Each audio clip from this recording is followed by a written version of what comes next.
Graças, paz, boa noite, que bom estar de volta. Louvamos a Deus por mais uma oportunidade de estarmos juntos aqui. É uma alegria muito grande. Infelizmente, nosso pastor Fábio não pode estar, não é verdade? Mas eu sei que ele está com o coração apertado, porque queria muito. Mas o Senhor sabe de todas as coisas e a obra não pode parar. Amém? Turma, a gente vai começar uma maratona nova, que eu acho que muitos devem ter visto aí através das mídias. E eu particularmente gosto muito de séries bíblicas, outras também.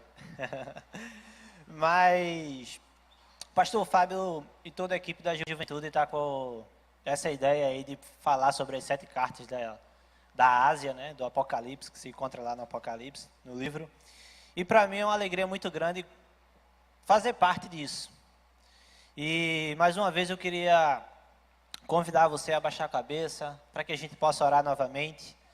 Já vá pegando sua Bíblia aí, que a gente vai ler, compartilhar um pouco da palavra do Senhor. Oremos. Querido Deus e Pai, em nome de Jesus nós te pedimos, Senhor, que Teu Espírito Santo esteja aqui presente, que o Senhor fale aos nossos corações, ó Pai. Te pedimos desde já que o Senhor ilumine a nossa mente, fala conosco através da Tua palavra, Deus, porque sabemos que é através dela que o Senhor se revela para cada um de nós, ó Pai. Então nós estamos aqui de coração aberto, disposto a ouvir, a entender e saber qual é a mensagem, Senhor, que o Senhor tem para falar a cada um de nós. Deus, que não seja uma palestra ou algo normal, Senhor, mas que seja a Tua palavra sendo dita, sendo lida aqui, ó Pai. Senhor, que essas sementes celestiais sejam aqui presentes, que elas possam germinar, que elas possam crescer e que elas possam produzir frutos, ó Deus. Frutos que permaneçam, Senhor. Frutos que gerem outros frutos, ó Pai. Esse é o nosso desejo, meu Deus. Se faz presente aqui em nome de Jesus. Continua falando conosco, Pai. É isso que nós te pedimos em nome de Jesus. Amém. Vamos lá. Peguem suas Bíblias, Apocalipse, capítulo 2.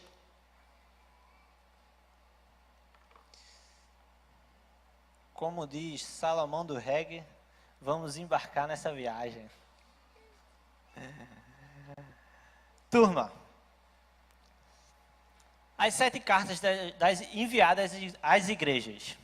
O que é que acontece? Se conta lá em Apocalipse, a partir do capítulo 2, cada uma tem sua particularidade. Só que a gente vai ver que tem algo muito interessante. Existem algumas semelhanças entre elas e algumas diferenças também. Uma semelhança, ou algo que a gente vai encontrar em todas elas, é uma estrutura. Essa estrutura ela vai se repetir nas 7 cartas, porém, a gente não vai encontrar toda essa estrutura do mesmo jeito em todas as 7 cartas. Como assim? Não entendi nada. A gente vai ver que a carta, ela vem apresentando uma característica de Cristo. Quando a gente começar a ler o texto, a gente vai começar a identificar algumas coisas. Mas eu queria convidar você a já prestar atenção nesses pequenos detalhes, que vai nos ajudar a entender a mensagem do texto. E cada ponto que o texto está querendo passar para a gente. Então a gente vai ver uma estrutura, como caracterização, ou a característica de Cristo. Ele vai se apresentar de uma maneira. A gente vai ver que Cristo vai fazer elogios a algumas igrejas. A gente vai ver também que vão ter instruções, como por exemplo, arrepende-te, ou faz isso, faz aquilo. A gente vai ver que há algumas acusações, instruções. Lembra de onde caíste? Acusações, arrepende-te. Mas a gente vai ver também que há promessas para as igrejas. E é interessante que o livro de Apocalipse, ele tem muita simbologia. E isso é algo interessante para que a gente possa entender o texto. A gente vai ver que tem uma série de repetições. 7 taças, não nas 7 cartas, mas em todo o livro de Apocalipse. 7 taças, 7 trombetas, 7 cartas, 7 igrejas. Interessante que toda a carta, ela vai... ouçam aquilo que o Espírito diz às igrejas. Isso vai se repetir 7 vezes. Então, está cheio de coisa bastante interessante para a gente acompanhar nas 7 cartas. Mas para que a gente possa entender que fica a partir do capítulo 2, a gente vai ver a primeira carta enviada à igreja de Éfeso. Só que para a gente entender, eu queria trazer uma introdução, que no capítulo 1 ele vai 7 cartas. Eu queria convidar você a primeiro entender que quem escreveu foi o apóstolo João. Isso é bem claro porque o próprio texto vai mostrar para a gente. Versículo 4, versículo 1 do primeiro capítulo. Existem algumas pessoas que criticam, sim.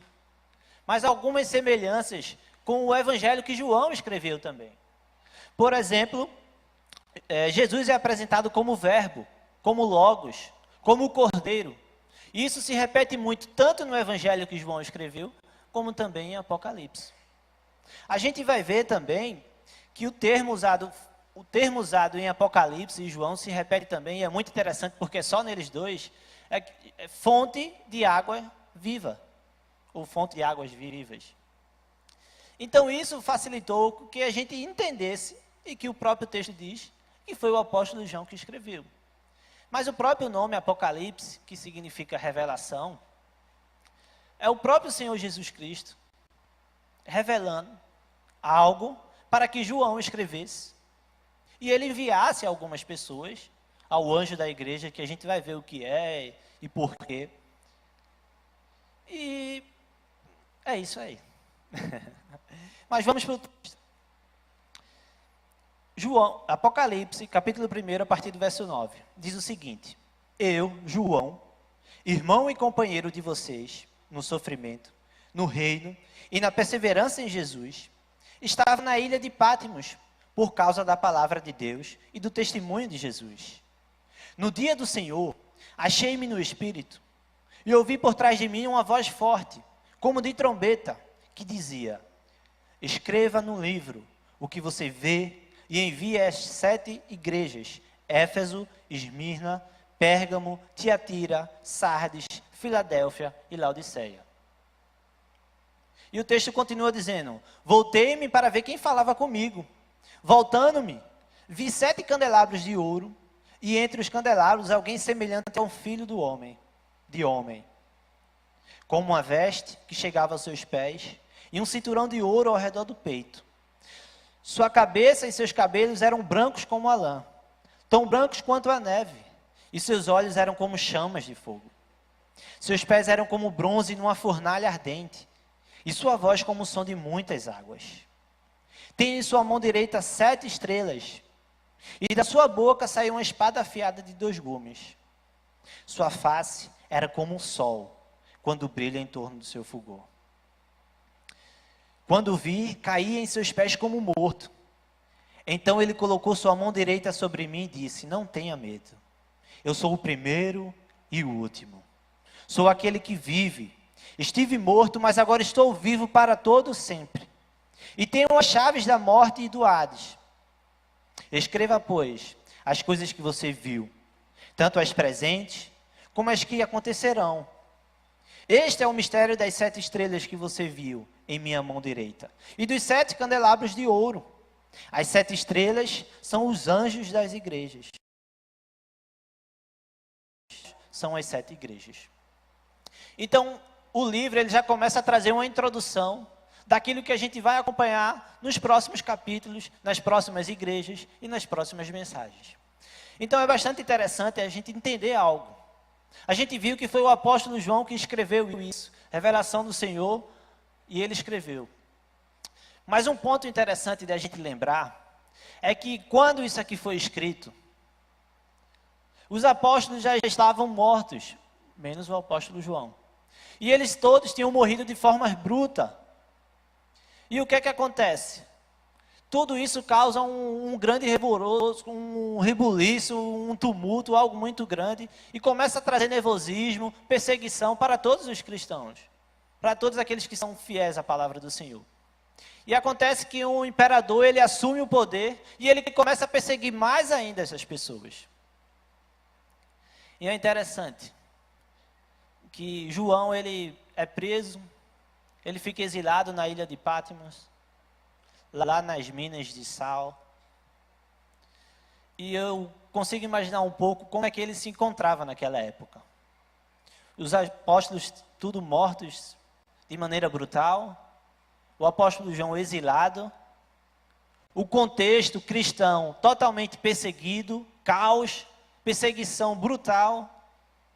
E eu imagino que dificuldade, meus irmãos.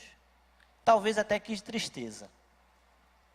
E João isolado, lá naquela ilha, e chega um certo momento que ele se depara com algo maravilhoso, que a gente acabou de ler.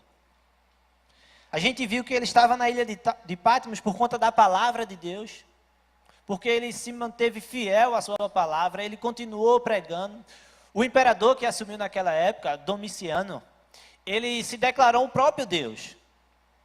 E o que foi que ele fez? Ele declarou a sua mãe e o seu filho, ou foi seu irmão, enfim. Ele declarou essas pessoas divindade.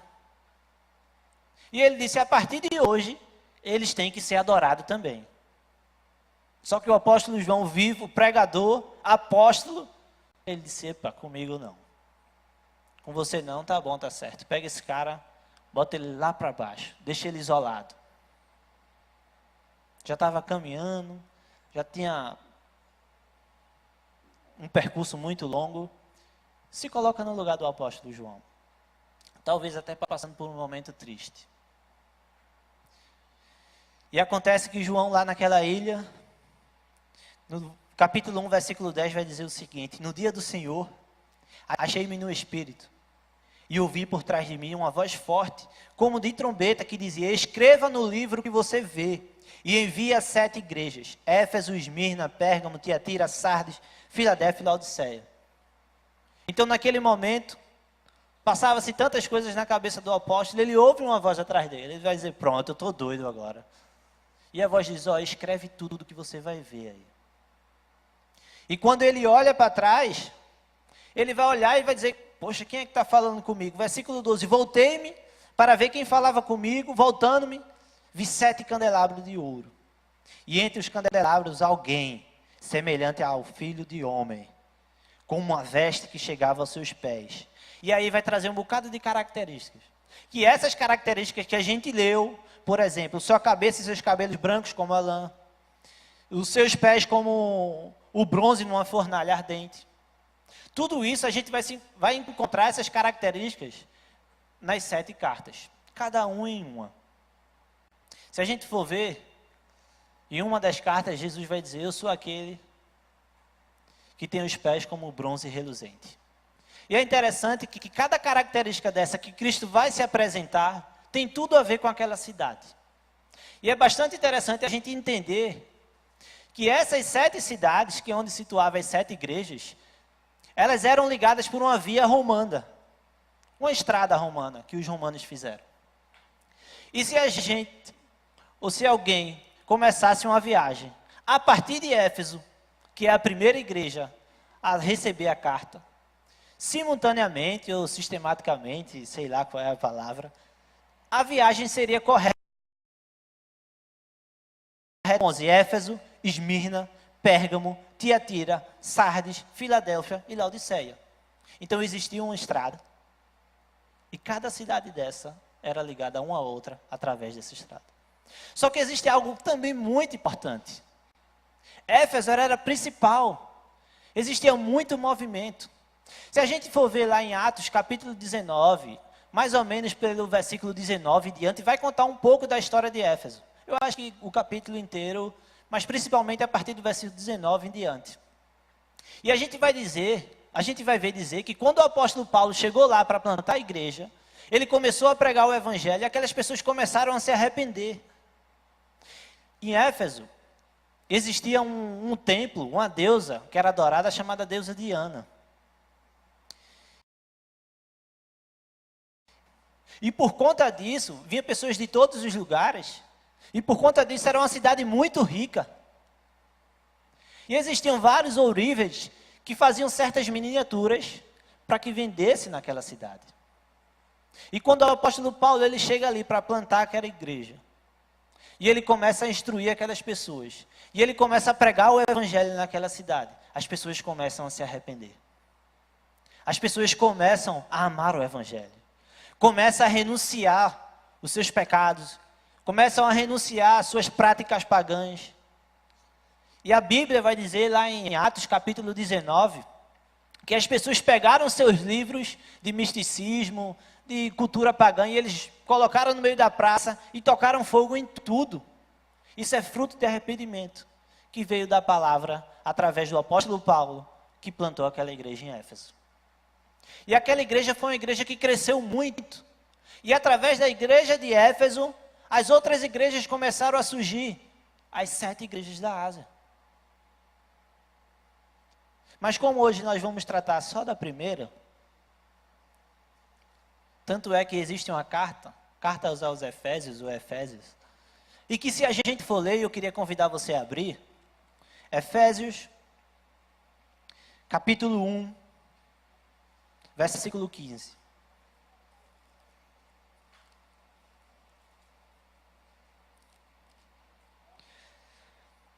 A gente vai ver, no começo de Efésios, a igreja com a gente vai estar começando, que essa igreja ela recebe uma carta um tempo atrás, antes de ser escrito o Apocalipse pelo apóstolo João.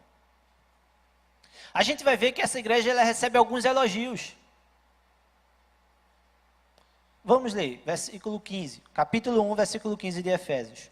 Por essa razão, o apóstolo Paulo dizendo, desde que ouvi falar da fé que vocês têm no Senhor Jesus e do amor que demonstram para com todos os santos, não deixo de dar graças por vocês, mencionando-os em minhas orações. A gente vê que essa igreja ela recebe elogio pela sua fé no Senhor Jesus Cristo e pelo seu amor em todos os santos. Mas aí eu queria convidar você a voltar lá para Apocalipse, para que a gente pudesse começar a ler uma das 7 cartas. Mas dito tudo isso, vamos começar a refletir na mensagem do Senhor enviada para aquela carta. Mas eu também queria pedir a você que não tratasse essa mensagem de ser enviada somente para a igreja de Éfeso, mas que a gente se colocasse no lugar dela. Todos nós que estamos aqui, seja você da primeira Igreja Batista do Recife ou de qualquer outra. Que não tratasse isso como uma igreja distante, mas que uma mensagem enviada há tanto tempo atrás, mas que preservada pelo nosso Senhor Jesus Cristo, para que hoje e outros dias a gente pudesse estar lendo e recebendo essa mensagem.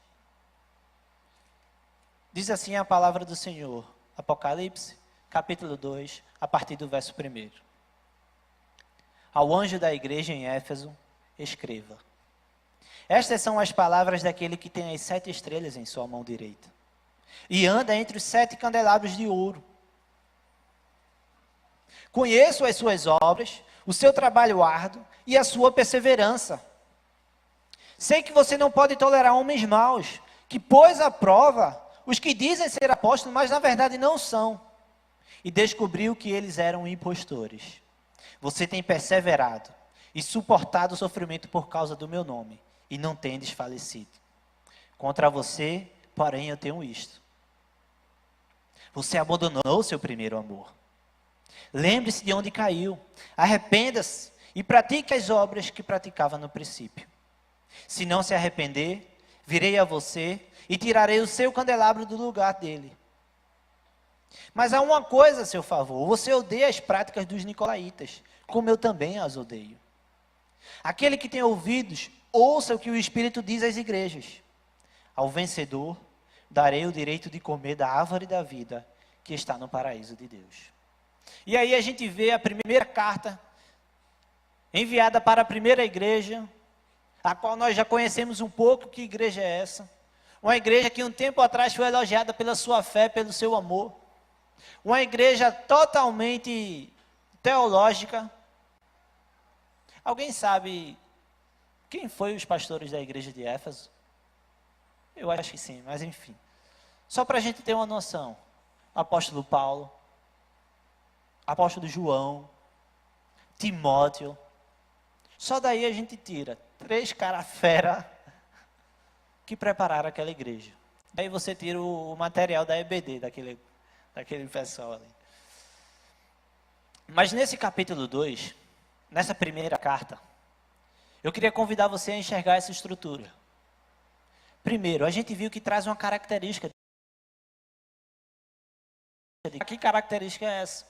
Versículo 1, estas são ao anjo da igreja em Éfeso escreva. A gente vê que o anjo da igreja é o pastor, é o responsável, é aquele que está à frente. E começa assim, ao anjo da igreja escreva. Estas são as palavras daquele que tem as 7 estrelas em sua mão direita e anda entre 7 candelabros de ouro. Se a gente lembrar um pouquinho, no versículo 19 e no 16 também, a gente vai ver que a palavra, que o próprio livro, ele vai dizer o que é isso, o que são as 7 estrelas. E o que são os... Se a gente voltar no 19, na verdade no 20, a gente vai ver, este é o mistério das 7 estrelas que você viu em minha mão direita, e dos 7 candelabros. E aí ele vai dizer, as 7 estrelas são o quê? Os anjos das igrejas. E os 7 candelabros são as igrejas, as 7 igrejas. E Jesus ele está dizendo aqui, ó, estas são as palavras daquele que tem o quê? As 7 estrelas em sua mão direita. Mas ele vai dizer que também anda entre os 7 candelabros de ouro, e eu já queria chamar sua atenção para algo aí. Primeiro, caracterização de Cristo. Qual é a sua característica? Ele tem na sua mão direita as 7 estrelas. O que é isso? Quem são as estrelas? O que foi que a gente viu aqui? São os anjos das igrejas, são os pastores. O Senhor ele está dizendo, eu tenho na minha mão, eu tenho um controle. Está na minha mão. A minha vontade vai ser feita, tantas coisas acontecendo, mas o Senhor ele é soberano e ele já demonstra nessa breve introdução na carta. Ele está dizendo aqui, ó, estas são as palavras daquele que tem as 7 estrelas em sua mão direita. Ele está dizendo, está tudo pela minha mão. Ele governa, ele domina, ele controla. Ele é o Senhor dos pastores.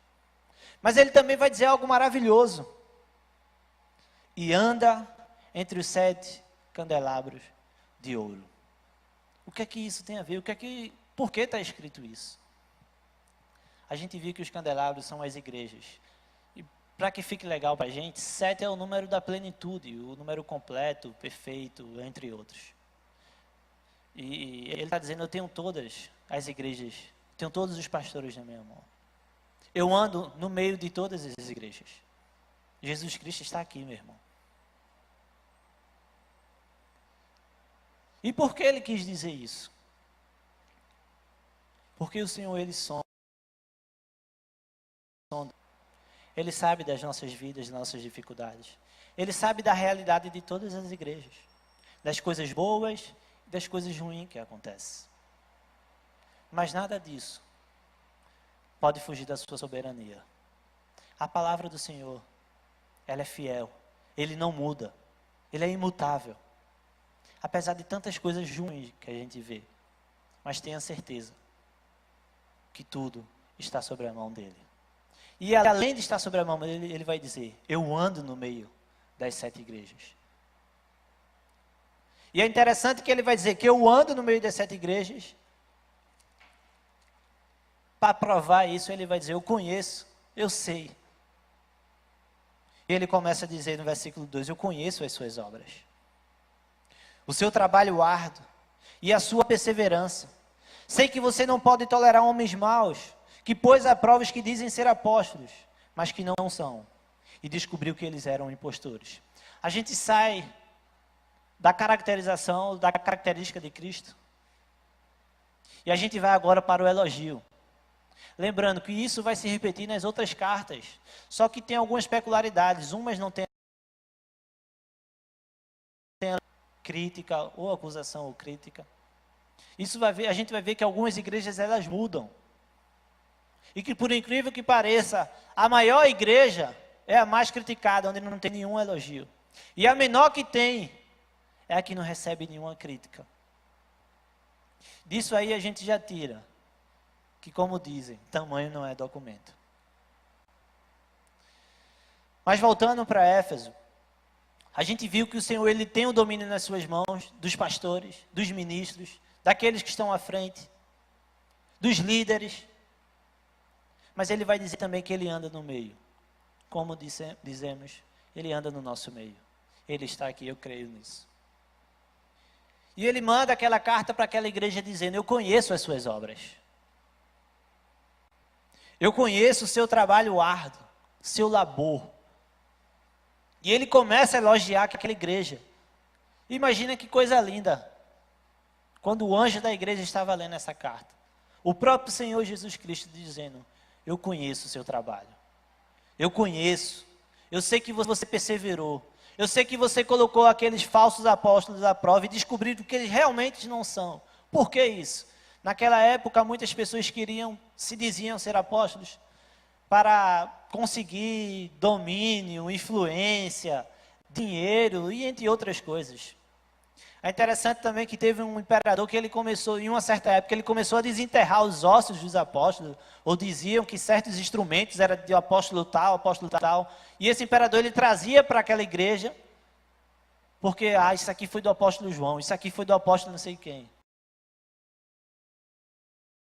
Já começou a adorar certos tipos de coisas, imagens, objetos e etc. Então todo mundo queria ser, todo mundo não, né? Mas uma grande maioria queria ser. Só que a gente viu, nós comentamos aqui, que um dos principais pastores daquela igreja de Éfeso foi o apóstolo Paulo, o pai da teologia, digamos assim. A gente viu que foi o Timóteo,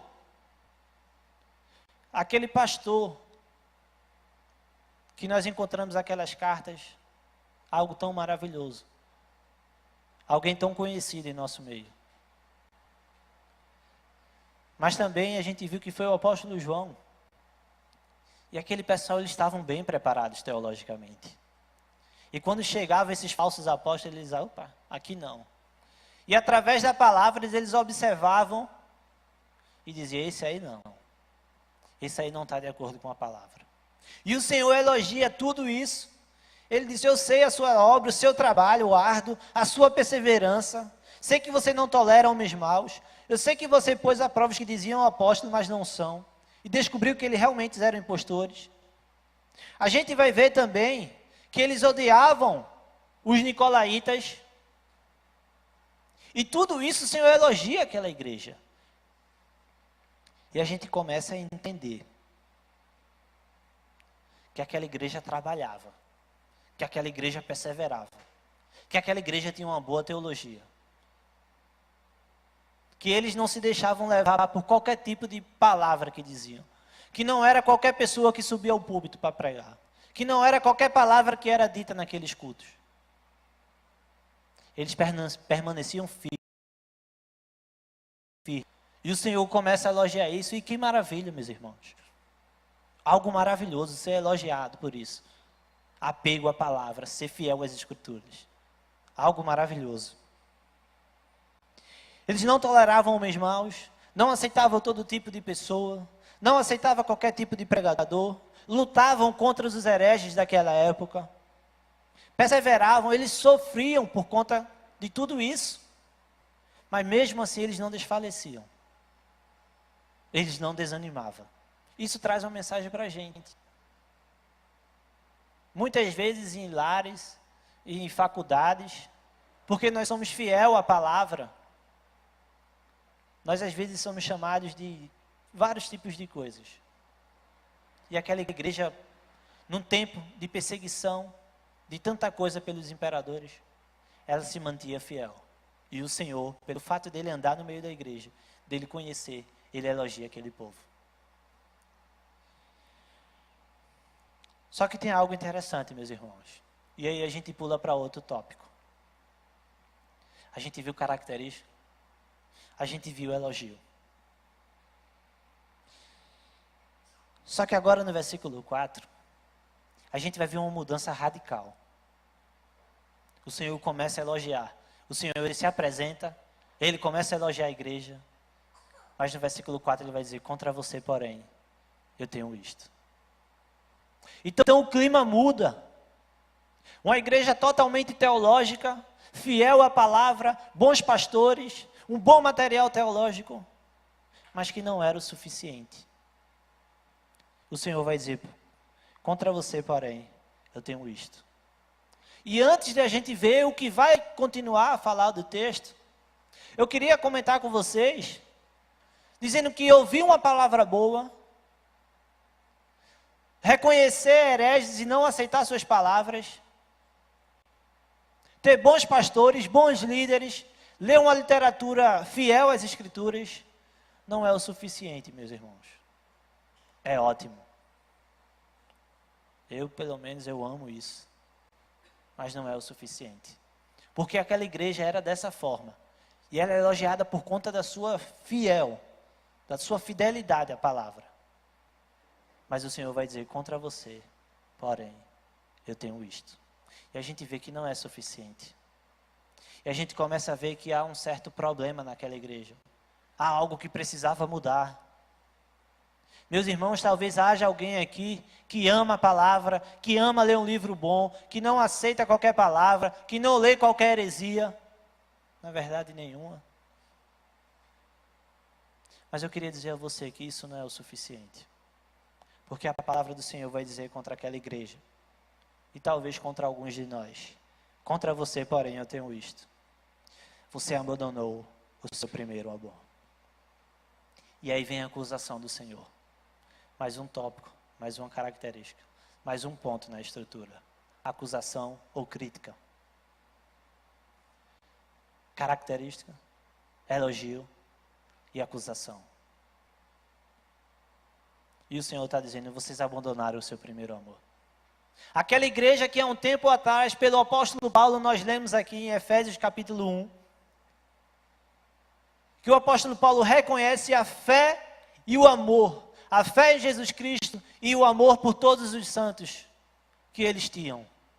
E com o tempo depois o Senhor vai dizer, eu ando no meio da igreja e eu sei que vocês abandonaram. Isso nos mostra, meus irmãos, que pode acontecer com a gente também. Talvez eu e você venha muito tempo de caminhada no Evangelho, talvez eu e você venha muito tempo no ministério, seja no discipulado, seja no louvor, seja onde for, você vem caminhando. Mas talvez você tenha abandonado o seu primeiro amor. O problema aqui não é porque eles deixaram de fazer as coisas que eles faziam, não. O problema é que eles continuavam fazendo, mas de forma errada. É por isso que a carta vai dizer, vocês abandonaram o primeiro amor. A palavra não está dizendo aqui que eles abandonaram o amor. Não, foi o primeiro amor. Sabe qual foi o problema? Eles continuavam fazendo, mas de forma errada. E é interessante que essa palavra, meus irmãos, não foi só para aquele povo. É para todos nós. Quantas vezes nós perdemos a motivação? Quantas vezes nós fazemos de modo automático? Quantas vezes nós vamos aos ensaios, nós vamos à EBD, ou vamos e fazemos qualquer coisa, fazemos de qualquer forma. Eu estou querendo dizer aqui, para aqueles que vão ou que fazem, mas que fazem de qualquer jeito. Eu não quero nem falar com os que não fazem, os que não vão, os que não participam de nada. Porque a palavra não é para essas pessoas. A palavra está dizendo para aqueles que abandonaram o primeiro amor, que continuam fazendo, que continuam indo, mas de forma errada. Para nós, meus irmãos. Um perigo para a igreja atual. Um perigo para mim e para você. Continuar fazendo, continuar participando, continuar indo. Mas sem amor, sem aquele amor. E é interessante que o termo usado aqui, você abandonou o seu primeiro amor, abandonou, se afastou, deixou. O termo usado no original é o mesmo termo usado para divórcio ou para repúdio. Aquela igreja tinha anunciado do primeiro amor. Irmãos, quando o divórcio, na maioria das vezes acontece, é porque existe outra coisa chamando mais atenção, ou que você perdeu a vontade, ou que você não está nem aí, ou porque você achou outra coisa mais interessante. E essa mesma palavra que está sendo usada aqui, afecas, divórcio, repúdio. Quantas vezes nós estamos nos afastando dos nossos compromissos, da obra do Senhor, dos ministérios, porque nós estamos dividindo a nossa atenção com outras coisas. E é interessante que através dessa acusação, o Senhor é tão misericordioso. E a misericórdia pulsa agora nesse texto. E a gente já parte para outro ponto, instrução. Versículo 5, acompanhe comigo. Lembre-se de onde caiu. Até aí. Como eu disse, a mesma palavra usada aqui, você abandonou, você deixou, é a mesma para repúdio, para divórcio. E como nós comentamos, muitas vezes nós estamos perdendo a nossa atenção, perdendo o primeiro amor, por conta de outras coisas. Talvez aí um futebol, talvez um namoro, talvez você não esteja dando a mesma importância para as coisas do Senhor, daquela forma como você era antes. Pensa aí na sua cabeça, aí, um novo convertido.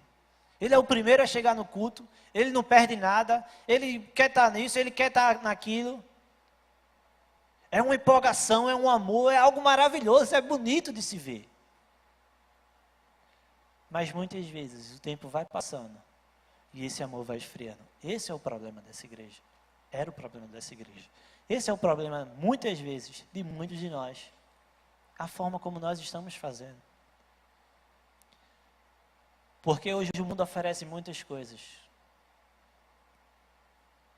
Infelizmente, muitas vezes, estamos amando mais o mundo do que as coisas do Senhor. E acabamos divorciando da sua palavra, dos ministérios, das reuniões, do nosso chamado. E vivemos uma vida frustrante. Que coisa horrível. A gente vê que tem uma boa teologia. Buscar a palavra, ler, é maravilhoso, meus irmãos. Como dizem por aí, a ortodoxia é maravilhosa. Mas a ortodoxia sem a ortopraxia, o que é isso? Que palavras são essas? O estudo sem o amor, sem a prática, não é vão. O Senhor não se agrada com isso. A gente vai ver que há em outras igrejas também que há bastante amor.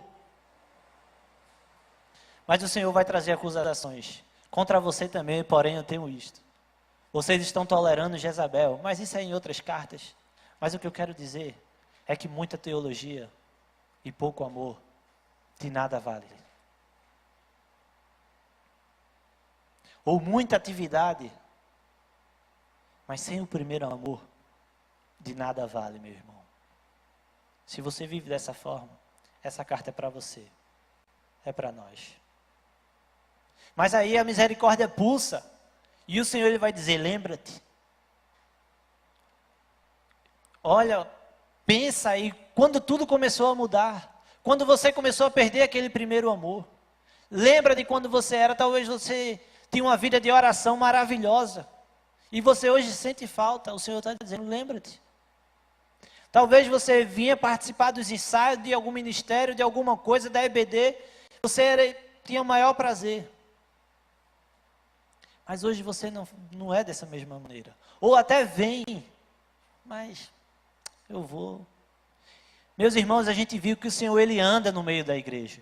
Então a gente tem que vir para aqui, para essa casa de oração, no domingo, é estar feliz. Eu vou me encontrar com o Senhor, vou me encontrar com os irmãos. É algo maravilhoso, é fazer questão, é ter amor, é ser empolgado. Esse é o primeiro amor. E é isso que aquela igreja estava faltando. Mas o Senhor vai dizer, lembra do caminho. Olha para onde tu começou a desviar, para onde tu começou a se divorciar, a dividir a atenção. E Ele vai começar a dar instruções, continuar dando instruções. Versículo 5 ainda. Arrepende-se. Até aí também. Essa palavra aqui, arrepende-se, também é a mesma palavra usada naquelas pregações lá do apóstolo de João Batista, do próprio Jesus. Metanoia, mudança de mente. É a mesma palavrinha. Jesus está dizendo para aquela igreja ali, ó, se arrependam, mudem. Mudem esse pensamento, mudem essa forma de viver. A mesma palavrinha que ele usa lá.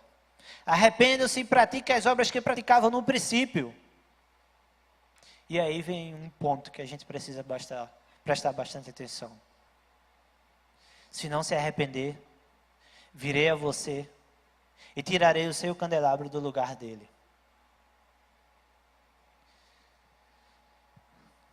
Jesus ele vai dizer, ó, se vocês não se arrependerem, se vocês não mudarem, se a mente de vocês não transformarem, se vocês não voltarem a praticar aquele amor que vocês praticavam, daquela forma, eu vou vir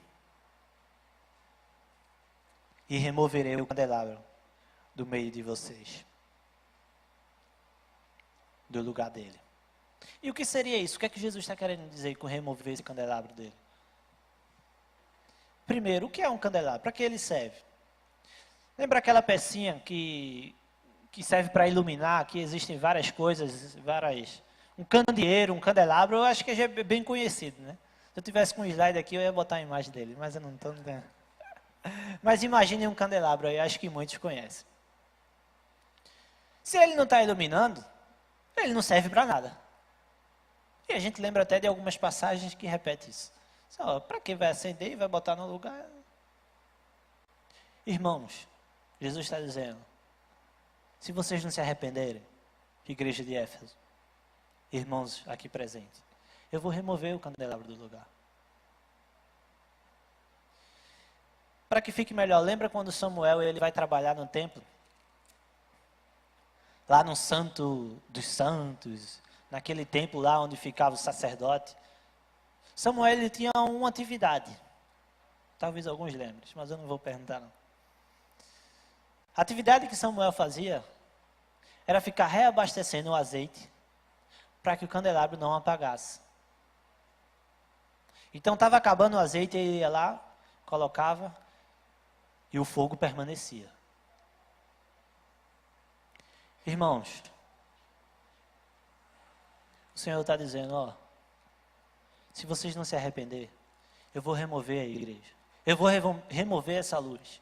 Porque não adianta nada tudo isso que vocês estão fazendo, se vocês não se arrependerem. E se a gente pensar bem direitinho,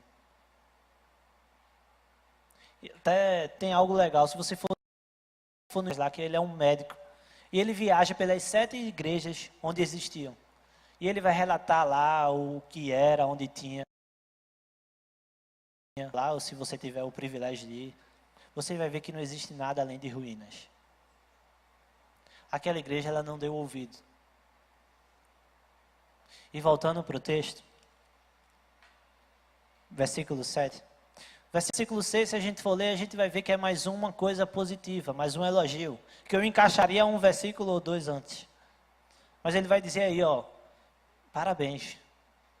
Vocês não aceitaram, vocês odiaram os nicolaítas. Eu também odeio. Era um povo que trazia falsos ensinamentos para a igreja. Dizia, ó, vocês são crentes, mas vocês podem participar do culto pagão. Vocês podem participar do sacrifício. Vocês podem participar disso. E esse grupo começava a trazer falsos ensinamentos. E a igreja de Éfeso disse, opa, aqui não, está errado, vai para lá. E o Senhor elogia novamente. Mas o Senhor vai dizer no versículo 7, aquele que tem ouvidos, ouça o que o Espírito diz às igrejas.